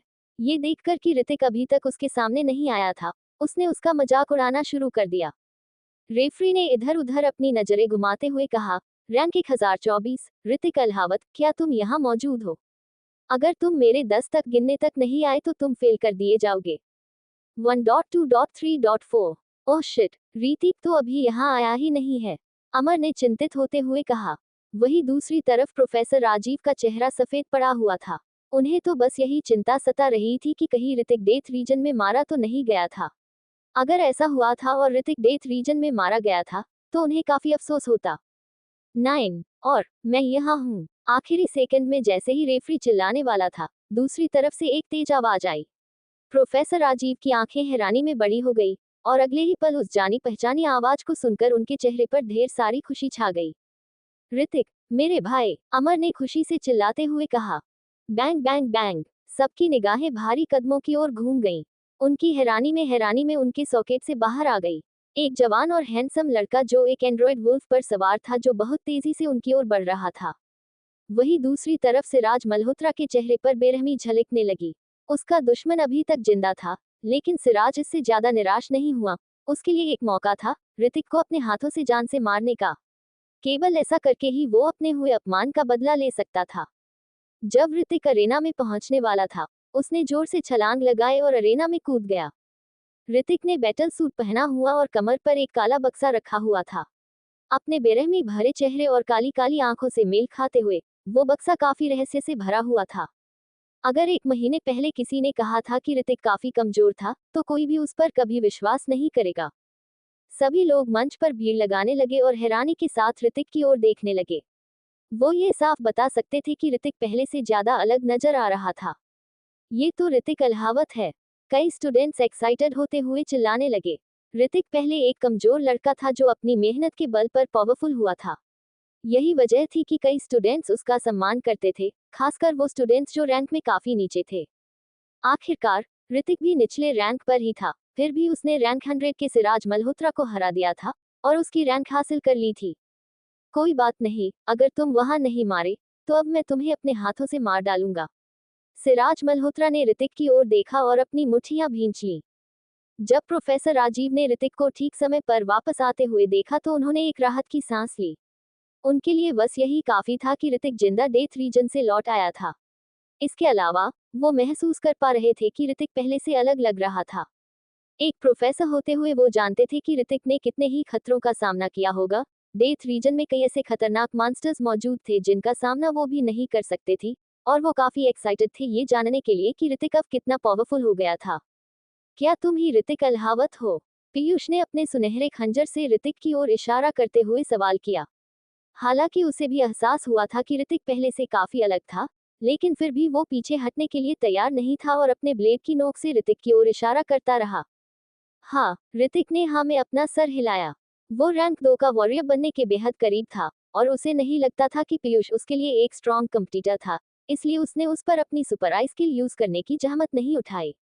लगता है ऋतिक और भी ज्यादा स्ट्रॉन्ग हो गया है। अमर ने ऋतिक की ओर देखा और खुद से बुदबुदाया। महर चंदेला ने अपनी मुट्ठियां कसकर भींच ली और ऋतिक की दिशा में घूरने लगा। दोनों कैंडिडेट रेडी हो जाए, रेफरी ने उन दोनों की ओर नजरें करते हुए कहा। स्टार्ट। रेफरी का ऑर्डर मिलते ही पीयूष तुरंत अपने गोल्डन खंजर के साथ ऋतिक की ओर बढ़ने लगा। जब वो ऋतिक के करीब आया तो अचानक से उछला और नीचे की ओर फिसल गया। पीयूष का गोल्डन रंग का हथियार गामा स्टार के गोल्ड के ऑगाइट से तैयार हुआ है जो बेहद तेज है। अगर ऋतिक उसके हमले से नहीं बचा तो वो जरूर बुरी तरह घायल हो जाएगा। मंच ने नीचे मौजूद एक स्टूडेंट ने ऊंची आवाज में कहा। हालांकि ऋतिक ने पहले सिराज मल्होत्रा को हराया था, लेकिन मुझे लगता है वो इसलिए था क्योंकि सिराज ने ऋतिक को हल्के में ले लिया था। पीयूष अपने ब्लेड की तकनीकें यूज करने में काफी एक्सपर्ट है, इसलिए ऋतिक का हारना तय है। एक स्टूडेंट ने कहा। वो पीयूष की बड़ाई इसलिए कर रहे थे क्योंकि पीयूष उनका क्लासमेट था। उसकी बात सुनकर बाकी स्टूडेंट्स ने हामी में अपना सर हिला दिया। पेन। पीयूष अपने गोल्डन ब्लेड से ऋतिक पर हमला करने ही वाला था कि तभी ऋतिक ने अपने दोनों हाथों से ब्लेड को पकड़ लिया, जिससे एक तेज की आवाज सुनाई दी।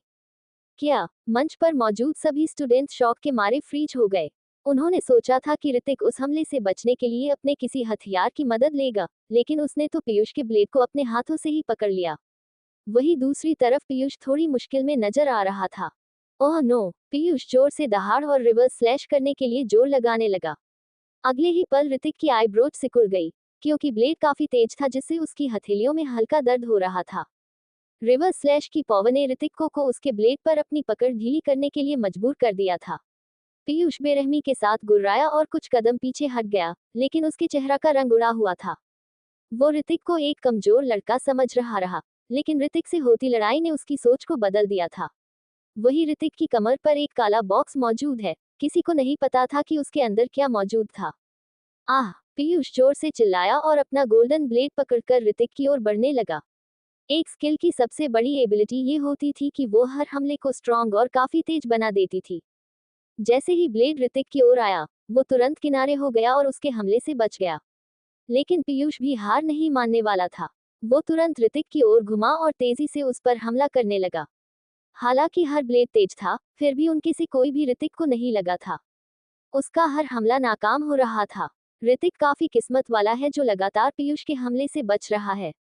कई स्टूडेंट्स ने ऑब्जर्व किया कि ऋतिक कितनी आसानी से पीयूष के हमलों को डॉज कर रहा था। तुमने अपने हमले कर लिए, अब बारी मेरी है। 9वां हमला नाकाम होने के बाद ऋतिक ने बेरहमी के साथ कहा और उसने अपना पंच पीयूष की ओर घुमा दिया। हालांकि पीयूष काफी पावरफुल था और उसकी रिएक्शन स्पीड काफी तेज थी, लेकिन वो ऋतिक के हमले को रोकने में नाकाम हो गया और उड़ते हुए दूर जाकर गिरा। पूरे मैदान में हाहाकार मच गया। टोन। पीयूष ने करहाते हुए अपने मुंह से खून निकाला और बड़ी मुश्किल से खड़ा होकर ऋतिक की ओर घूरने लगा। अब कोई ऑप्शन नहीं है। उसने एक गहरी सांस ली, फिर अपनी सारी शक्ति अपने हाथों और पैरों में इकट्ठा कर ली। उसने ऋतिक की ओर देखा जो स्थिर खड़ा हुआ था और जोर से चिल्लाया, ग्रांड फ्लो ऑफ वाटरफॉल। जैसे ही उसने अपनी बात खत्म की, उसके पैर तेजी से आगे बढ़े और जब वो ऋतिक के सामने पहुंचा तो उसने अचानक हवा में छलांग लगा दी और फिर बीच हवा में एक एनर्जी स्लैश प्रकट किया। ये क्या? पीयूष का कभी ना चुकने वाला हमला, grand flow of waterfall. Piyush के साथियों ने एक्साइटेड होते हुए कहा। ये कोई सामान्य स्किल नहीं थी, जिसे लॉरेंस एकेडमी में केवल पीयूष ही जानता था। इस स्किल को उसका आखिरी ट्रम्प कार्ड भी माना जाता था। किसने सोचा था कि पीयूष को इतनी जल्दी अपने ट्रम्प कार्ड का इस्तेमाल करना पड़ेगा? क्या ऋतिक से लड़का सच में इतना मुश्किल है? कई स्टूडेंट्स ने हैरानी के साथ कहा। सभी लोग जानते थे कि किसी भी स्किल को यूज करने के बाद इंसान काफी कमजोर हो जाता था, क्योंकि स्किल को कास्ट करने में एक इंसान की काफी एनर्जी खत्म हो जाती थी। इस समय कोई चर्चा नहीं कर रहा था। सभी की निगाहें मंच पर टिकी हुई थी। पीयूष के उस हमले से हवा में कई सारे ब्लेड नजर आए जिनसे एक रोशनी निकल रही थी। वो ब्लेड्स यूनिक मेटल्स से तैयार किए गए थे। जाओ मरो! पीयूष ने जोर से चिल्लाते हुए कहा और सारे ब्लेड्स तेजी से ऋतिक की ओर जाने लगे। लेकिन ऋतिक को इससे कोई फर्क नहीं पड़ता था। ये लड़का मरना चाहता है क्या? ऋतिक को देखते हुए पीयूष ने अपनी आईब्रोज सिकुड़ते हुए कहा। उस स्किल की पावर ऐसी थी जो किसी के भी कई टुकड़े कर सकती रही, यहाँ तक कि एक वॉरियर भी गंभीर रूप से घायल हो सकता था। बूम! ऋतिक की कमर पर मौजूद बॉक्स कई टुकड़ों में टूट गया और जमीन पर गिर गया। ठीक उसी समय सभी की नजर एक ऐसी चीज पर पड़ी जिससे ठंडी रोशनी निकल रही थी। उस बॉक्स में क्या था? जब हर कोई शॉक में था, ऋतिक ने अपनी चाल चली। उसके दाहिने हाथ ने बॉक्स के भीतर मौजूद चीज को पकड़ लिया और पीयूष की ओर बढ़ने लगा। तेज, वो इतना तेज था कि हर किसी को उसकी परछाई ही नजर आ रही थी। पीयूष की आंखें खुली की खुली रह गई। जैसे ही उसका ब्लेड कटने वाला था, एक ठंडी रोशनी चमकी और उसके हाथ में मौजूद ब्लेड के दूर फेंके जाने पर डांग की आवाज सुनाई दी। चैप्टर 47 अंश त्रिपाठी। टूर्नामेंट के मंच पर एक लड़का अपने भाले के साथ खड़ा था। ऐसा लग रहा था मानो वो उस दुनिया को एक ही बार में तहस नहस कर देगा। पीयूष ने भाले की तेज नोक को देखा जो उसकी गर्दन पर दबाव डाल रही थी और उसे ऐसा लगा मानो वो फंस गया हो। एक हमला, सिर्फ एक हमला और वो हार गया। मैं हार मानता हूँ। हालांकि ये कहते हुए पीयूष उदास लग रहा था, लेकिन फिर भी उसने हल्की मुस्कान के साथ अपनी हार मानी ली। पीयूष चावला ने हार स्वीकार कर ली है, इसलिए विजेता है ऋतिक अल्हावत। रेफरी ने चिल्लाते हुए माइक में कहा। ऋतिक, ऋतिक, उद्धरण चिन्ह। नीचे मौजूद कई स्टूडेंट्स एक्साइटमेंट में चिल्लाने लगे। वो लड़ाई काफी चौंकाने वाली थी। जो बक्सा ऋतिक की कमर पर मौजूद था उसमें इतना पावरफुल हथियार मौजूद था, और वो एक भाला था। रेफरी ने अपने सरप्राइज हुए चेहरे से ऋतिक की ओर देखा। उसके हिसाब से ऋतिक अभी उस लेवल के हमले को नाकाम करने में सक्षम नहीं होता अगर वो अपने हथियार को इतनी अच्छी तरीके से चलाना नहीं जानता। मास्टर आहूजा अपनी जगह से खड़े हुए और ऋतिक की ओर हैरानी के साथ देखने लगे। ऐसा लग रहा था कि उस लड़के ने काफी सुधार किया था। वो देखिए मास्टर आहूजा, रैंक 23 का आकाश अरेना में जा रहा है। प्रिंसिपल गिरीश ने अपने बगल में मौजूद मास्टर आहूजा से कहा। मास्टर आहूजा का रुकता इतना खास था कि यहाँ तक प्रिंसिपल को भी उनका सामना करना पड़ता था। प्रिंसिपल की बात सुनकर मास्टर आहूजा ने आकाश की ओर नहीं बल्कि ऋतिक की ओर देखा। उन्होंने महसूस किया कि ऋतिक उनके लिए काफी इंटरेस्टिंग होता जा रहा था। ऋतिक, तुम्हारा फिर से वेलकम है। प्रोफेसर राजीव ने ऋतिक को अरेना से बाहर आते हुए देखा और मुस्कुराते हुए उससे कहा। क्लास 29 के बाकी स्टूडेंट्स भी आंखों में हैरानी के साथ ऋतिक के पास जाने लगे। आफ्टर ऑल ऋतिक ने उनकी क्लास को काफी सम्मान दिलाया था। लगता है तुम पहले से काफी स्ट्रांग हो गए हो ऋतिक, महर ने ऋतिक की ओर देखते हुए कहा। पहले तो महर ने ऋतिक को अपना असली कंपटीटर मान लिया था, लेकिन ऋतिक के पावरफुल होने की स्पीड उससे काफी तेज थी और महर को नहीं लगता था कि वो कभी उसके बराबरी पर पहुंच सकेगा। ऋतिक महर की ओर देखकर मुस्कुराने लगा और आगे कुछ नहीं कहा। तुम इस महीने ट्रेनिंग लेने के लिए कहाँ गए थे? तभी अमर वहां आया जिसने ऋतिक के कंधों को थपथपाते हुए उससे सवाल किया। हाँ, वो काफी खतरनाक जगह थी, ऋतिक ने हंसते हुए उसे बताया। जब वो एकेडमी में वापस आया तो काफी भावुक महसूस कर रहा था। डेथ रीजन में हुए क्लीन मिशन की यादें अभी भी उसके दिमाग में ताज़ा थी। वहां जिंदगी और मौत की लड़ाई लड़ने और सोल्जर से बनी दोस्ती की यादें काफी शानदार थी। उस बारे में सोचते हुए ऋतिक को एहसास हो रहा था कि वो सजा उसके लिए एक वरदान बन गई थी और उसे मल्होत्रा फैमिली को थैंक्स कहने का मन कर रहा था।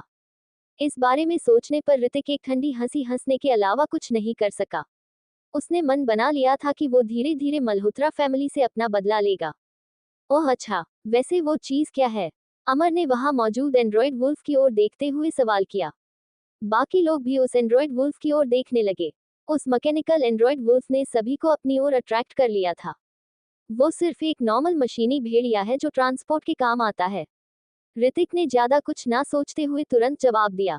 आफ्टर ऑल, कुछ चीज ओल्ड एरा के दौरान बनाई गई थी और इतनी खास थी कि उसकी कीमत काफी ज्यादा होगी। अगर किसी को उस एंड्रॉयड वुल्फ की सच्चाई पता चल जाती और उसके मन में उसके लिए लालच आ जाता तो ऋतिक को यह हरगिज बर्दाश्त नहीं था। मैंने पहले कभी ऐसा कोई ट्रांसपोर्ट करने वाला वुल्फ नहीं देखा, अमर ने अपना सर हिलाते हुए कहा और उसके बारे में ज्यादा नहीं सोचा। इसके अलावा ओल्ड एरा का इतिहास नॉर्मल किताबों में मौजूद नहीं था, इसलिए ज्यादातर लोगों को इस चीज के बारे में नहीं पता था। अभी भी कुछ समय था जब उसे फिर से मंच पर जाना था। ऋतिक मैदान के पीछे एक बड़े पेड़ के नीचे बैठ गया और नोटिफिकेशन देखने के लिए अपने सिस्टम में एंटर कर गया।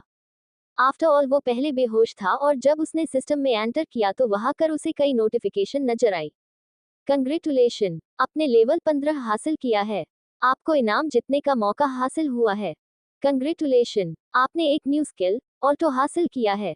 कंग्रेचुलेशन, आपने जीन लॉक अनलॉक कर लिया है। क्या आप रैंक 1 जीन लॉक को अनलॉक करना चाहते हैं? कई नोटिफिकेशन ऋतिक के सामने आई जिन्हें पढ़कर ऋतिक काफी कंफ्यूज हो गया। उसे ये तो पता था कि उसे एक नई स्किल ऑल्टो हासिल हुई थी। उसने उस ऑल्टो आइकन पर क्लिक किया और उसकी जानकारी ऑब्जर्व करने लगा। ऑल्टो स्किल एक्टिवेट करने के बाद आप एक नॉर्मल पर्सन की तरह होकर अपनी पावर्स को छुपा सकते हैं। जब तक कोई आपसे 2 रैंक ऊपर का वॉरियर नहीं होगा, वो आपकी पावर को पहचान नहीं पाएगा। इसके अलावा इसे किसी भी टाइम एक्टिवेट और डीएक्टिवेट कर सकते हैं। उस जानकारी को पढ़कर ऋतिक ने अपने होंठों को लिक किया। वो स्किल उसके ज्यादा काम की नहीं थी। इसके अलावा उसके पास इनाम जीतने का मौका था, लेकिन वो अभी उसका यूज नहीं करना चाहता था। आफ्टर ऑल, उसके आसपास काफी लोग मौजूद थे।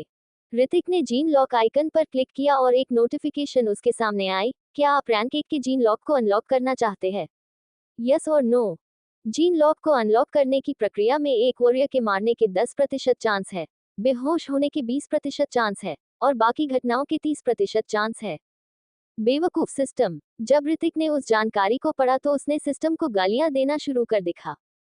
फिलहाल ऋतिक ने यस पर क्लिक नहीं किया। आफ्टर ऑल उसने पढ़ा था कि उसके मरने के 20% चांस थे।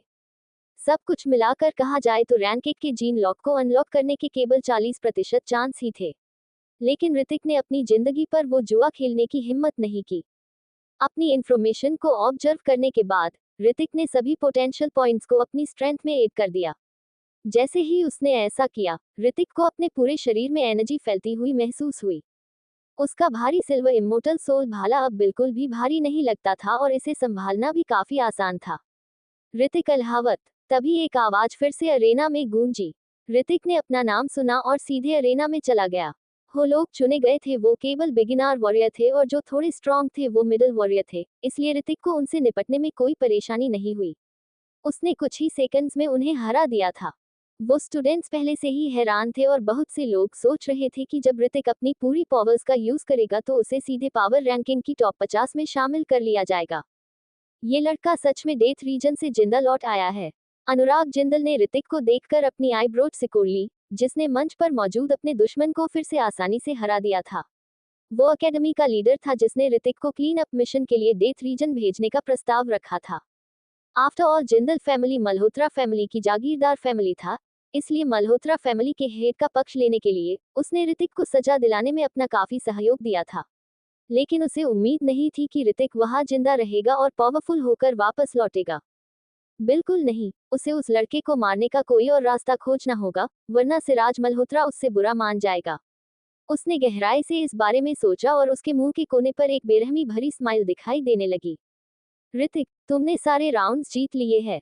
अमर ने जब देखा कि ऋतिक ने अपने सभी दुश्मनों को हरा दिया था तो उसने एक्साइटमेंट में चिल्लाते हुए कहा, बधाई हो ऋतिक, हम कल फाइनल में होंगे। तभी प्रोफेसर राजीव भी ऋतिक के पास आए और मुस्कुराते हुए कहा, हजारों स्टूडेंट्स में से केवल टॉप 100 ही अगले दिन की लड़ाई में हिस्सा ले सकते थे। आज का मुकाबला हजारों स्टूडेंट्स में से टैलेंटेड लोगों को चुनने वाला मुकाबला था। ऋतिक मुस्कुराया और सिराज मल्होत्रा की ओर देखने लगा। इस समय सिराज की आंखें ठंडी और कातिलाना लग रही थी। यहाँ तक कि उसके बगल में मौजूद स्टूडेंट्स भी उसकी बेरहमी और ठंडी हवा को महसूस करते हुए वहां से तुरंत चले गए। सिराज ने भी ऋतिक की ओर अपनी नजरें की और अपने होंठों को हिलाने लगा। हालांकि उसने उसकी आवाज नहीं सुनी, फिर भी ऋतिक को पता था कि उसने क्या कहा था। मैं तुम्हें मार डालूंगा। ऋतिक ने अपनी आईब्रोज सिकोड़ ली और मजाक बनाने वाली हंसी हंसने लगा। उसके हंसने का मतलब था कि मौत किसकी होगी ये अभी तय नहीं हुआ था। वहां देखो, 3D स्क्रीन कर, वो कल के मैच की इंफॉर्मेशन दे रहे हैं। अमर ने एक और इशारा करते हुए कहा, जहां एकेडमी के लीडर्स 3D स्क्रीन को ऑन कर रहे थे। उस दिन के एलिमिनेशन में जीतने वाले 100 स्टूडेंट्स की अगले दिन आपस में फाइट होनी थी, और किसकी किसके साथ होगी ये उस स्क्रीन पर दिखाया जा रहा था। तभी वो स्क्रीन स्टार हो गई और कई स्टूडेंट्स के फोटोज वहां पर दिखाई देने लगे। एंड में होने वाले मैच कभी कभी किस्मत कर निर्भर होते थे। कुछ बिगिनर वॉरियर होंगे जिनकी किस्मत अच्छी रही होगी, क्योंकि उनका सामना कमजोर या उनके बराबरी वाले वॉरियर से हुआ होगा और वो फाइनल में पहुंच गए होंगे। हाँ, ऋतिक, काश तुम्हें वो बिगिनर वॉरियर मिल जाता और तुम सीधे अगले राउंड में जीत जाते। अमर ने मुस्कुराते हुए कहा, फाइनल में पहुंचने के लिए इनाम होते थे, और जैसे जैसे कोई अगले राउंड में आगे बढ़ेगा इनाम भी बढ़ता जाएगा। इससे कोई फर्क नहीं पड़ता। ऋतिक ने अपना हाथ हिलाया और कहा। उसकी आंखें इस समय स्क्रीन पर टिकी हुई थी। अगर उसे लिस्ट में टॉप 10 के खिलाफ लड़ना होता तो ये थोड़ी परेशानी वाली बात होती। आफ्टर ऑल, हर रैंक पर टैलेंटेड वॉरियर्स मौजूद होते थे, बल्कि एक्सपीरियंस वाले वॉरियर्स भी जो पास आउट होने वाले थे और जो अभी भी ऋतिक से ज्यादा पावरफुल होंगे। अंश त्रिपाठी ने 3D स्क्रीन की ओर देखा और उसके चेहरे पर एक स्माइल आ गई। यू स्क्रीन पर अपना कंपटीटर मिल गया था और एक ऋतिक नाम के लड़के का नाम अपने नाम के आगे मौजूद पाया। जल्द ही सभी को अपने अपने कंपटीटर के नाम पता चल गए। कुछ लोग किसी कमजोर स्टूडेंट के खिलाफ लड़ने से खुश थे, जबकि कुछ लोग दुखी थे जब उन्हें किसी स्ट्रॉन्ग स्टूडेंट के खिलाफ खड़ा किया गया था। आफ्टर ऑल, कोई भी फाइनल में पहुंचने के बाद पहला राउंड हारना नहीं चाहता था। नंबर 8, अंश त्रिपाठी। ये वो कैसे हो सकता है? जब प्रोफेसर राजीव ने उस नाम को पढ़ा तो वो शौक के मारे फ्रीज हो गए। हालांकि उन्हें ऋतिक पर पूरा भरोसा था, लेकिन जब उन्होंने अंश त्रिपाठी को देखा तो वो थोड़ा घबरा गए। अंश त्रिपाठी, जो पावर रैंकिंग्स में चौथे स्थान पर मौजूद था, वो एक पावरफुल वॉरियर था, लेकिन एकेडमी में कम ही देखा गया था। वो ज्यादातर समय ऐसे इलाकों में ट्रेनिंग करता था जो खतरों और खतरनाक मॉन्स्टर से भरी हुई होती थी, जहां ज़ोंबी और विकसित जानवर एक साथ रहते थे। ऐसा पता चला था कि वो कुछ टाइम पहले ही वापस आया था, और अब वो पहले से भी कहीं ज्यादा पावरफुल हो गया था, जिसकी रैंक 3 के वॉरियर तक पहुंच गई थी। ये थोड़ा मुश्किल साबित हो सकता है, ऋतिक ने अपने मन ही मन कहा। उसने इस शख्स का नाम नहीं सुना था। आफ्टर ऑल वो हमेशा ट्रेनिंग के लिए बाहर रहता रहा, इसलिए वो 1 साल से एकेडमी में मौजूद नहीं था। उसकी उम्र 19 के करीब थी, लेकिन फिर भी वो काफी खतरनाक था। ऋतिक बता सकता था कि उस इंसान के पास काफी एक्सपीरियंस था और उसका टैलेंट काफी पावरफुल था।